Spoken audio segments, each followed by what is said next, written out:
Study IQ IAS, आपका selection हमारा mission.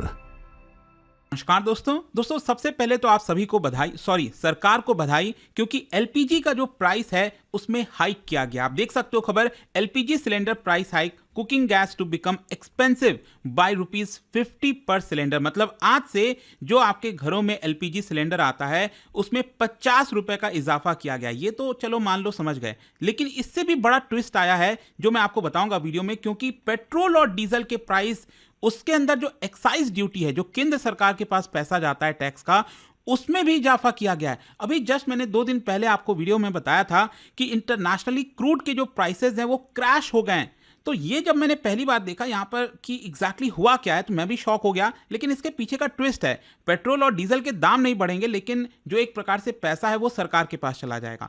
तो चलिए शुरुआत करते हैं, लेकिन उससे पहले आप सबको बता दूं, आज से हमारा जो लॉन्ग टर्म बैच है फाउंडेशन का वो स्टार्ट हो रहा है। देखिए इसमें क्या है, 2027 की जो भी लोग प्रिपरेशन कर रहे हैं यूपीएससी की, वो इस बैच को ले सकते हैं। और इसके अंदर प्रीलिम्स, मेंस, इंटरव्यू सब कुछ की कंप्लीट प्रिपरेशन कराई जाती है। You just have to use this code Ankit live to get maximum discount, और इसका लिंक कमेंट सेक्शन में दिया हुआ है। तो चलिए शुरुआत करते हैं। देखिए कल जो है भारत सरकार ने ऑफिशियली अनाउंस किया कि जो एलपीजी सिलेंडर का प्राइस है उसमें ₹50 का इजाफा किया जाएगा। और ध्यान रखिएगा, ये जो ₹50 इंक्रीज है ये सभी लोगों के लिए है, चाहे सब्सिडाइज्ड हो, नॉन सब्सिडाइज्ड यूजर्स हो, या फिर PMUY दैट इज प्रधानमंत्री उज्ज्वला योजना के जो यूजर्स हो गए। और आपको पता ही होगा यहां पर सब्सिडी तो वैसे सभी के लिए हटा दिया गया, लेकिन स्पेसिफिकली जो प्रधानमंत्री उज्ज्वला योजना के तहत जिनको सिलेंडर मिला है उनको यहां पर सब्सिडी मिलती है। तो जो नया प्राइस है मैं आपको बताता हूं, अभी तक जो प्राइस चल रहा था सभी कंज्यूमर्स के लिए वो था ₹803, यह बढ़कर हो गया है ₹853। और जो भी प्रधानमंत्री उज्ज्वला योजना के बेनिफिशियरीज हैं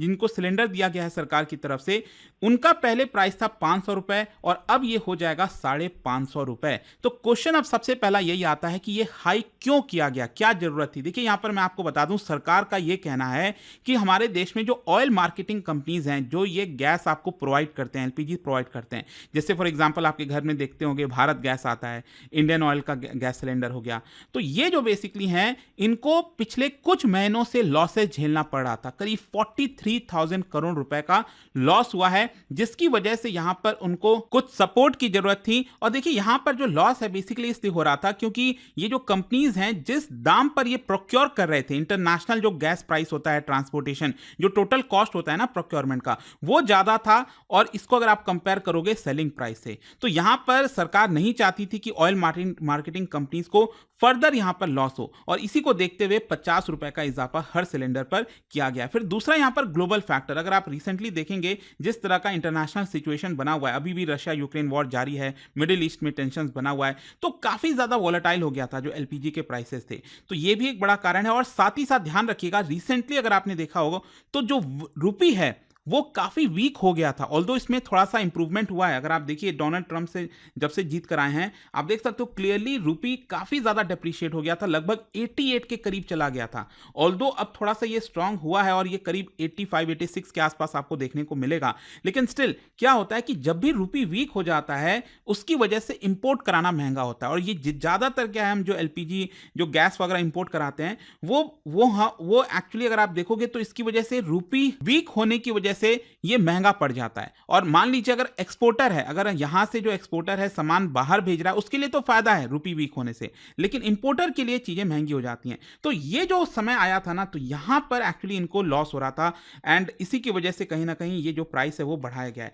साथ ही साथ सरकार का भी कहना है कि देखिए हम सब्सिडीज जो है थोड़ा सा कम करना चाहते हैं। सरकार ये कह रही है कि हम फिजिकल रेस्पॉन्सिबिलिटी की तरफ जाना चाहते हैं। मतलब जो बर्डन है, जो खर्चा है सरकार का, और जो सरकार लोन ले रही है उस खर्चा को पूरा करने के लिए, इसको देखते हुए यहां पर सब्सिडीज कम होगा, तो अल्टीमेटली उसको दूसरे जगह पर यूज किया जा सकता है। क्वेश्चन अब यह है कि ये सबसे ज्यादा इंपैक्ट किसके ऊपर आएगा। देखो जनरल पब्लिक में जो मिडिल क्लास और lower middle class house hold है, जो कि ऑलरेडी बहुत ज्यादा मंथली एक्सपेंसेस वगैरह फेस कर रहा है इन्फ्लेशन वगैरह की वजह से, एंड स्पेशली अर्बन एरियाज में जो फैमिलीज रहती हैं उनके ऊपर असर होगा। और जाहिर सी बात है यहां पर जो प्रधानमंत्री उज्ज्वला योजना के बेनिफिशियरीज हैं उनके लिए और मुसीबत हो जाएगी। और देखिए यहां पर यह बोला जा रहा है कि मिलियंस ऑफ रूरल और लो इनकम जो फैमिलीज हैं हैं उनके ऊपर असर होने वाला है। ऑलरेडी उनके लिए काफ़ी सारी मतलब कि ये बोला जा रहा था कि जो सिलेंडर हैं वो लोग रख तो लेते हैं, उन्होंने पहली बार ले तो लिया, लेकिन ज़्यादातर कई बार ये देखने को मिला है फैमिली जो हैं जो लो इनकम फैमिलीज़ हैं वो रूरल एरियाज़ में सिलेंडर रिफिल नहीं कराते, क्योंकि स्टिल उनको अभी तक 500 रुपये पे करना पड़ता था और अब तो ये 550 हो गया है।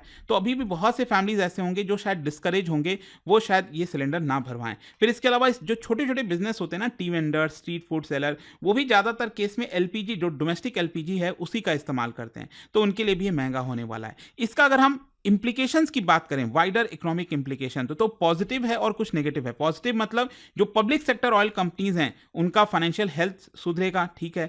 सरकार जो है जो सब्सिडी बिल है वो थोड़ा सा रिड्यूस होगी और सरकार वो पैसा कहीं और खर्च कर सकती है और बेटर चीज़ों में। नेगेटिव ऑब्वियस सी बात है, हाउस होल्ड इन्फ्लेशन बढ़ेगा और कंज्यूमर का जो सेंटिमेंट है वो थोड़ा सा डाउन हो जाएगा। कंज्यूमर सेंटिमेंट इकोनॉमी में बहुत मायने रखता है कि क्या वो और खर्च करेगा नहीं करेगा, और इसकी वजह से जो जीडीपी है उसके ऊपर बड़ा इंपैक्ट आता है। फिर इसके अलावा रूरल एरियाज में यहाँ पर जो एलपीजी के यूजर्स हैं वो डिस्करेज होंगे थोड़ा सा उसको रिफिल कराने के लिए, और मे भी अगर प्रॉब्लम बढ़ा तो इसकी वजह से बायोमास फायरवुड की तरफ वापस वो जा सकते हैं। अच्छा, एक और चीज मैं आपको बता दूं, जो यूनियन मिनिस्टर है ना, पेट्रोलियम मिनिस्टर हरदीप सिंह पुरी जी, उन्होंने एक और चीज अनाउंस कर दिया। उन्होंने कहा कि जो एलपीजी का प्राइस है वो हर 2-3 हफ्ते में अब रिव्यू किया जाएगा। अब इससे डर यह है कि अगर सिचुएशन खराब हुई इंटरनेशनली तो मे भी हो सकता है कि जो एलपीजी का प्राइस है वो और ज्यादा इंक्रीज हो जाए आगे आने वाले दिनों में। तो ये भी एक चीज आपको ध्यान में रखना है। तो ये तो हमने बात कर लिया एलपीजी के बारे में। जहां तक सवाल है पेट्रोल डीजल, देखिए तो इसमें तो बड़ा खेल हो गया है। खेल ये हो गया है कि अभी अगर आप रिसेंटली देखेंगे तो जो क्रूड ऑयल के प्राइस हैं वो क्रैश हो गए थे। जो भी अभी सिचुएशन बना, वो क्रूड ऑयल के प्राइस क्यों क्रैश हुए, वो 2 कारण है बेसिकली। एक तो हो गए डोनाल्ड ट्रंप ने टैरिफ वगैरह अनाउंस कर दिया है, रिसेशन का खतरा बढ़ गया है, तो आगे आने वाले समय में डिमांड कम हो सकती है। तो जब भी यहां पर डिमांड वगैरह कम होगी तो प्राइसेस क्या होते हैं, नीचे जाते हैं। तो एक तो ये हो गया, क्रूड ऑयल की डिमांड कम हो सकती है। दूसरा क्या है, जो ओपेक प्लस कंट्रीज हैं उन्होंने अपना सप्लाई बढ़ाने का निर्णय लिया है।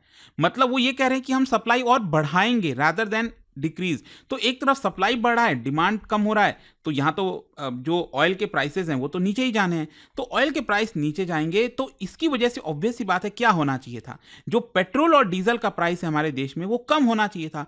उल्टा क्या हुआ है, सरकार ने ये कहा है कि जो एक्साइज ड्यूटी सरकार लगाती है पेट्रोल और डीजल के ऊपर, ये मैं केंद्र सरकार की बात कर रहा हूं, उसमें दोनों पर 2-2 रुपए पर लीटर बढ़ाया गया है। और अब यहां पर जो एक्साइज ड्यूटी है पेट्रोल के ऊपर वो 13 रुपए पर लीटर हो गया और डीजल के ऊपर ये 10 रुपए पर लीटर हो गया। अच्छा, मैं आपको थोड़ा सा यहां पर चार्ट के थ्रू दिखाता हूं कि पेट्रोल का प्राइस मतलब कैसे तय होता है, उसमें क्या क्या चीजें इंक्लूडेड होती हैं। हम दिल्ली का अगर एग्जांपल दें तो यहां पर जो पेट्रोल का प्राइस है कितना है, 96 रुपीस पर लीटर।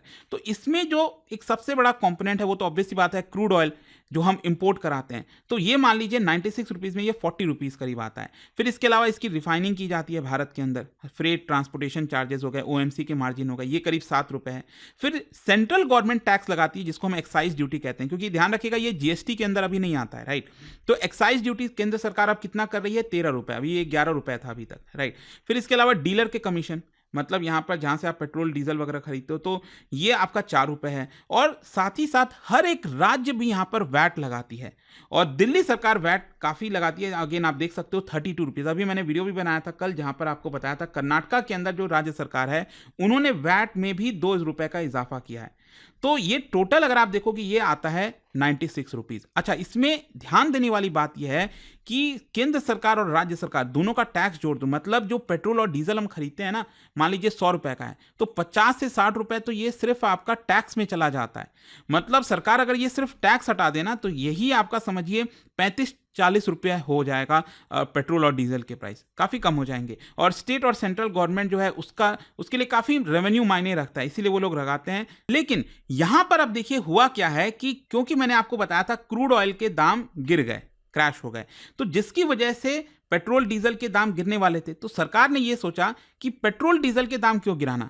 अभी मान लीजिए 96 रुपए पर लीटर में मिल रहा है, वो ये हो सकता था ये 94 रुपीज हो जाता क्योंकि क्रूड ऑयल सबसे बड़ा कंपोनेंट है इसके अंदर, आप देखिए। तो ये कम होने वाला था 94 रुपीज, लेकिन सरकार ने उल्टा क्या किया, इसमें 2 रुपए अपना एक्साइज ड्यूटी और बढ़ा दिया, जिसकी वजह से ये अगर आप देखोगे तो उतने ही रुपए पर है। मतलब पहले जो आपको पेट्रोल डीजल का प्राइस मिल रहा था जिस रेट पर, उसी रेट पर आपका मिलता रहेगा। अच्छा, इसके पीछे का कारण क्या है? सरकार ये कह रही है बेसिकली जो सरकार का रेवेन्यू है, वो यहाँ पर बढ़ाना चाहती है। बेसिकली जब चुनाव वगैरह आते हैं, अक्सर आपने देखा होगा, तो सरकार प्राइस जो है वो थोड़ा-सा कम करने की कोशिश करती है। और स्पेशली देखिए जब चुनाव आ रहे हैं ना, आपने देखा होगा दिल्ली के अंदर अभी बहुत बड़ा एग्ज़ाम्पल है। किस तरह से पॉलिटिकल पार्टीज़ ने बढ़-चढ़ कर, मतलब एक पॉलिटिकल पार्टी कह रही है कि हम तो आपके खाते में 2000 डालेंगे, दूसरी कह रही है 2500 डालेंगे, तीसरी कह रही है हम 3000 डालेंगे। एक कॉम्पिटिशन चल गया था कहीं न कहीं फ्रीबीज़ का। तो वो भी एक बड़ा कारण हो जाता है। अब ये कहाँ से पैसा आएगा? तो यहीं से तो कहीं न कहीं से निकाला जाता है अल्टीमेटली पैसा। तो यहाँ पर एडिशनल फंड सरकार को चाहिए, तो सरकार ये कर रही है और ये स्ट्रैटेजी सरकार ने पहले भी अपनाई है। ये पहली बार नहीं है, let me tell you. Covid के समय अगर आपको याद हो, एकदम वो तो बहुत नीचे चला गया था, नेगेटिव में आ गया था क्रूड ऑयल, जो ऑयल के प्राइसेस हैं, जो वेस्ट टेक्सास इंटरमीडिएट है वो तो नेगेटिव में गया था और क्रूड ऑयल का प्राइस $20 पर बैरल के आसपास आ गया था, बहुत नीचे चला गया था। तो उस समय भी सरकार ने दाम नहीं गिराए थे पेट्रोल डीजल के और एक्साइज ड्यूटी बढ़ाते गए और लोगों को उतना ही पड़ रहा था और एक प्रकार से सरकार का रेवेन्यू काफ़ी बढ़ गया था उस समय, मुझे याद है। ओवरऑल अगर हम इसके पॉलिटिकल रिएक्शंस की बात करें तो कांग्रेस ने इसको क्रिटिसाइज़ किया है और कहा है कि जो बेनिफिट कंज्यूमर्स को मिलना चाहिए वो सरकार पास ऑन नहीं कर रही है। खैर, ओवरऑल कंक्लूजन क्या निकलता है? देखो, जो एलपीजी का प्राइस हाइक हुआ है ना, अभी कुछ समय के बाद, कुछ महीनों में इलेक्शंस आने वाले हैं अलग अलग राज्यों में, तो उसमें एक बड़ा मुद्दा होने वाला है। ऑल्दो मैं आपको बता दूं, जब पिछले साल लोकसभा का चुनाव था तो उसके जस्ट पहले सरकार ने एलपीजी के प्राइस कम किए थे और अब वापस से बढ़ा दिए। तो अक्सर ये आपको सीन देखने को मिलता रहता है कि जब भी चुनाव अगर आते हैं सरकार कम करती है फिर बढ़ा देती है, ये सब चलता रहता है। बट आई होप कि इस वीडियो से आपको हर एक चीज़ समझ में आ गई होंगी। और जाने से पहले एक इंटरेस्टिंग क्वेश्चन आप सबके लिए, क्या आप बता सकते हो जो एलपीजी का इस्तेमाल होता है डोमेस्टिक कुकिंग में, ये basically mixture of which gases होता है? यहाँ पर आपको बताना है कौन से गैसेस का मिक्सचर होता है, ये 4 ऑप्शन में से। और इसका जो राइट आंसर है आप सब जानते हैं, मेरे इंस्टाग्राम पर तो मिलेगा ही, वहाँ पर अगर आप नहीं हो कोई बात नहीं, टेलीग्राम से ले सकते हैं इसका सही उत्तर। और जैसा कि मैंने आपको बताया, अगर आप ये लॉन्ग टर्म बैच लेना चाहते हो, फाउंडेशन बैच अवेल कर सकते हैं by using this code Ankit live to get maximum discount. दोस्तों, यूपीएससी एस्पिरेंट्स हो या बनने वाले हो, मेरे पास है आपके लिए एक game changing opportunity, study IQ का नया संपूर्ण बैच। सोचिए, एक कॉम्प्रिहेंसिव प्रोग्राम जिसमें मिलेगा सब कुछ, टॉप एजुकेटर्स के साथ 1000+ आवर्स की लाइव क्लासेस, पर्सनलाइज्ड मेंटरशिप और हैंड रिटन नोट से लेकर पीआरपी, एमआरपी जैसे इंटेंसिव प्रोग्राम्स तक। और बात स्कॉलरशिप्स की करें तो प्रीलिम्स क्लियर करो, पूरा फीस रिफंड पाओ। टॉप परफॉर्मर्स के लिए हर मंथ 11,000 रुपीज का कैश रिवॉर्ड। सिल्वर, गोल्ड या platinum, choose the plan that fits your needs. X secretary Anil Swarup जी खुद गाइड करेंगे आपको इस जर्नी में। स्टडी आईक्यू पर 2 करोड़ इंडियंस का ट्रस्ट है और अब संपूर्ण बैच के साथ आपका यूपीएससी ड्रीम भी होगा अचीव। आपको करना क्या है? कमेंट में दिए गए संपूर्ण बैच के लिंक पर क्लिक करें and once you click on buy now, आप देख सकते हो डिस्काउंट कोड्स। वहां पर टाइप कीजिए अंकित लाइव एंड आपको मिलेगा सबसे lowest price and your IAS journey starts here.